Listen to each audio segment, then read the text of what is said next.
După câteva zile în care nu ne-am văzut unii pe alții sau ne-am văzut în parte, fiți bineveniți toți cei care sunteți pentru prima dată aici. Sunt și care sunt pentru prima dată, așa-i? Este cineva pentru prima dată în biserica noastră? Domnul să te binecuvinteze, bine ai venit, bine ați venit. Dacă deja ai dăruit celor lângă care stai o îmbrățișare sau măcar un zâmbet, dacă ai schimbat deja câteva cuvinte, înseamnă că ești gata să spui sau, știu eu, să zici un bun venit sau o bună reîntâlnire Domnului Dumnezeului nostru care este în mijlocul laudelor poporului Său.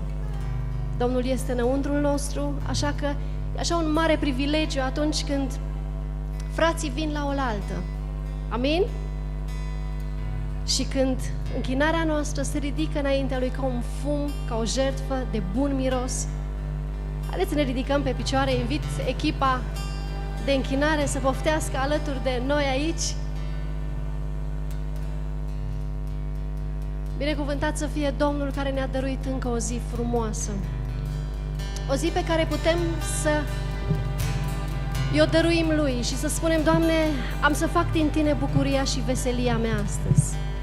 Am să vorbesc despre numele Tău, Dumnezeule preanalt. Am să vorbesc despre bunătățile și îndurările Tale pe care le ai față de mine. Am să spun prietenilor mei, cunoscuților mei și necunoscuților că Tu ești un Dumnezeu viu și adevărat. Un Dumnezeu a cărui domnie nu va avea niciodată sfârșit. Un Dumnezeu care este întotdeauna înălțat pe tron. Un Tată care ne vrea întotdeauna binele. Un Dumnezeu care ne cheamă mereu aproape. Un Dumnezeu a cărui mână este întinsă, a cărui braț este puternic. Un Dumnezeu care nu poate fi mutat, nici mișcat de pe scaunul Lui de domnie. Binecuvântat să fie El! Haideți să-L aplaudăm în această dimineață! Pregătește-ți inima, pregătește-ți sufletul, pregătește-ți Duhul ca să laude pe Dumnezeu. Fii în această dimineață generos cu lauda pe care o aduci Lui. Pentru că cine este asemeni Dumnezeului nostru? Pe cine altul am eu în cer afară de Tine? Și pe pământ nu-mi găsesc plăcere în nimeni decât în Tine. Pot să se ducă finanțele, pot să se ruineze toate lucrurile, dar Tu vei rămâne întotdeauna partea mea de moștenire, zice sufletul meu. Și dacă Tu rămâi partea mea de moștenire, dacă Tu ești beneficiul pe care l-am, nu mai îmi trebuie nimic altceva. Tu ești bucuria mea, Tu ești plăcerea mea. Hai să-i mulțumim Domnului printr-o rugăciune, fiecare în dreptul Lui. Mulțumește-i Domnului că astăzi ești sănătos și ești la casa Lui. Mulțumește-i Domnului că ți-a lungit zilele. Mulțumește-i Domnului că ți-a pus pâinea pe masă. Mulțumește-i Domnului că se îngrijește de resursele tale, de copiii tăi. Mulțumește-i Domnului în această dimineață. Hai să nu fim zgârciți în aprecierile noastre și în mulțumirile noastre. Hai să înălțăm glațul nostru spre cer.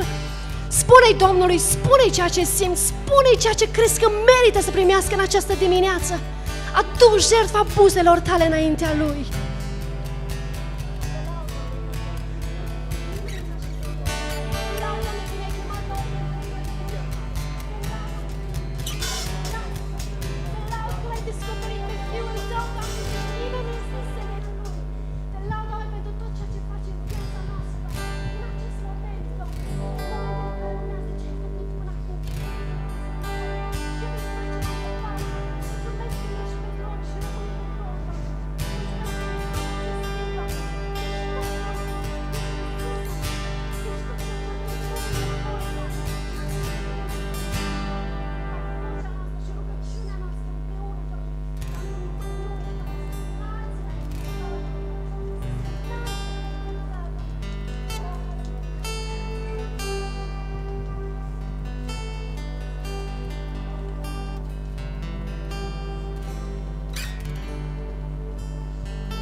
Voi cânta mereu îndurările Domnului din generație în generație.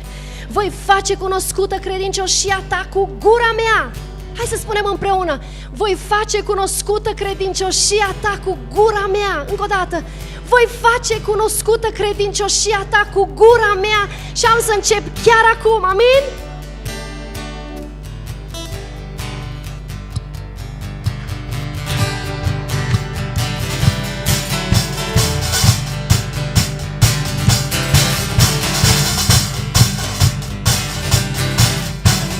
Nu este stâncă, nu e dom ca al meu,